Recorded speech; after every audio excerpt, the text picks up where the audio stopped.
প্ৰথম কথা মই ৰাতিপুৱাৰে পৰা মোৰ চেণ্টাৰ 147 নং ভোট কেন্দ্ৰত মই আহিছোঁ আৰু সকলোৱে ভোট দি আছে। তাৰ মাজতো মই নিজৰ ভোটটো সাব্যস্ত কৰিলোঁ।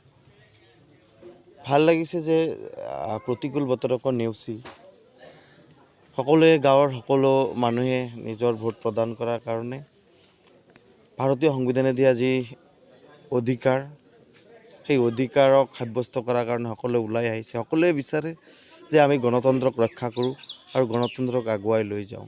তেনে ক্ষেত্ৰত সকলোৱে মই ভাবোঁ যে ইয়াতে ভোট দিবলৈ আহিছে আৰু এটা ভাল পাৰ্চেণ্টেজ আমি আশা কৰিছোঁ। বিশেষকৈ মই কোকৰাঝাৰ লোকসভা সমষ্টিত আমি সদায় 80% ওপৰত আমি সদায় ভোট পোল হোৱা দেখিছোঁ।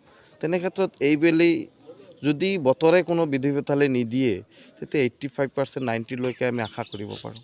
তেনে ক্ষেত্ৰত মই সকলোকে অনুৰোধ কৰিম যে আমি সকলোৱে ভোট প্ৰদান কৰি গণতন্ত্ৰক সন্মান কৰিব লাগে, গণতন্ত্ৰক আগুৱাই লৈ যোৱাৰ কাৰণে সকলোৱে সংকল্প ল'ব লাগে আৰু এটা ভাল চৰকাৰ বনোৱাৰ কাৰণে সকলোৱে নিজৰ ভোটটো প্ৰদান কৰিব লাগে। কাৰণ এই এটা সময় যে আমি দেশখনক কি কৰিম, দেশখনক আগুৱাই লৈ যাব পাৰিম নে নাই, দেশখনক নেতৃত্ব দিয়া ব্যক্তিজন কেনেকুৱা হ'ব নিৰ্ণয় কৰাৰ সময় হৈছে ইয়াতে।